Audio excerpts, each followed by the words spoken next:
All right, strike while the pipe is hot. New details emerging in a new memoir by the ex-wife of Joe Biden's son, Hunter. In it, Joe Biden's ex-daughter-in-law, Kathleen Buell, describes the moment when she learned of her now ex-husband, Hunter Biden's affair with her sister-in-law, Hallie Biden.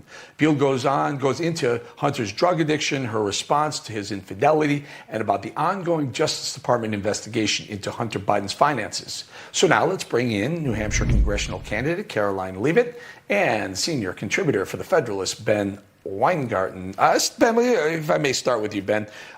So these details keep coming out more and more. My concern, I ask this to both of you, my concern, it has to be, this is the president's son. Is this not very, very dangerous, the ability for someone to blackmail or extort these people? Because God knows, if it's a child, you do what it takes to cover for them, right? To me, that's been the story from the beginning. We have all of these details of a dark, depraved, and disturbed individual clearly dealing with a lot of demons. But the major story is, to what extent does that implicate American national security and foreign policy, given all of the dealing Hunter Biden and his sibling and other relatives, by the way, were doing with Chinese government-linked individuals and entities, Russian government-linked individuals and entities, Ukrainian government-linked individuals and entities, oftentimes corrupt oligarch-type figures. And of course, this is a person who, based upon the evidence that we've seen, his finances were commingled with Joe's, and Joe, for all we know, may have been getting a cut. Hasn't been verified one way or the other yet. But the bottom line is, everything that we know, our worst adversaries have likely known for years, and we can't even begin to imagine how potentially compromising and therefore devastating that is to U.S. national interest, with his father as the president now. Yeah, no way of knowing. And by the way, the big guy may or may not be, but could be, the 10% big guy could be Joe Biden that Hunter has talked about in emails. What about it, Caroline? What do you think? What's your overall view of what's going on here?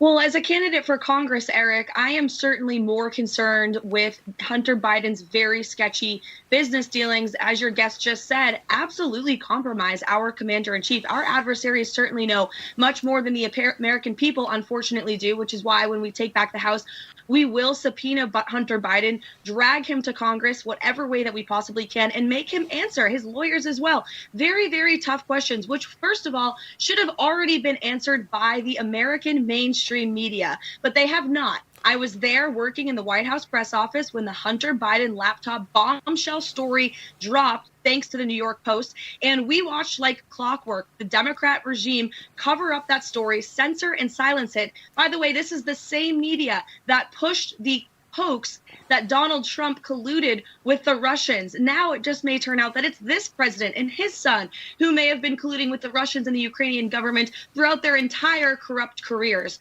So when we take back the House, it must be part of the Republicans' agenda to subpoena Hunter Biden and get to the bottom of this, because we very well may have a compromised president sitting in the White House.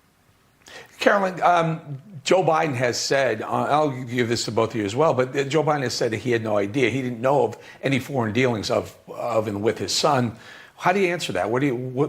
How does he walk through the halls of the White House now, when we now know he's been tied to he knows all of these things? Yeah, I mean, the correspondence on Hunter Biden's laptop that's been revealed speaks for itself. 10% for the big guy. Who is the big guy? These are questions that the media, again, should be asking. Unfortunately, we know that they won't, because they're a third arm to the Democrat Party, and they are trying to protect Joe Biden and his corrupt administration at all costs, which is why we must make this part of our agenda. I don't believe Joe Biden for one second. Frankly, I don't believe anything that comes out of that man's mouth. He is not running our country right now. He is leading it into a disaster. He's been a corrupt career politician his entire life, and his reign must end in 2024. We have to get real, competent leadership back into the White House, because the American people are suffering because of his policies, of course, but the corruption, it's a national security threat as well. Ben, what about the brother? What about Joe Biden's brother? He seems to be involved in a lot of these dealings.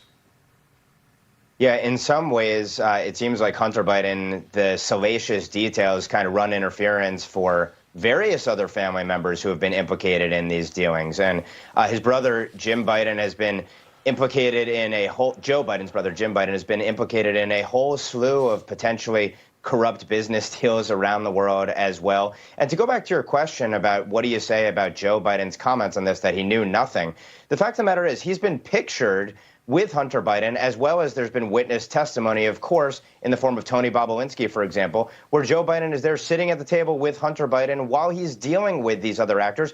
And even just go back to the trip that Joe Biden took as then vice president to China in 2013, I believe, when Hunter Biden goes on the trip with him. And a couple weeks later, he's getting the first investment vehicle for American citizens in China. It absolutely strains credulity. And the questions that always have to be asked when it comes to this are, what did Joe know? When did he know it? To what extent did he profit from it? And last but not least, how did this impact American national security and foreign policy when he was vice president and now today when he's president?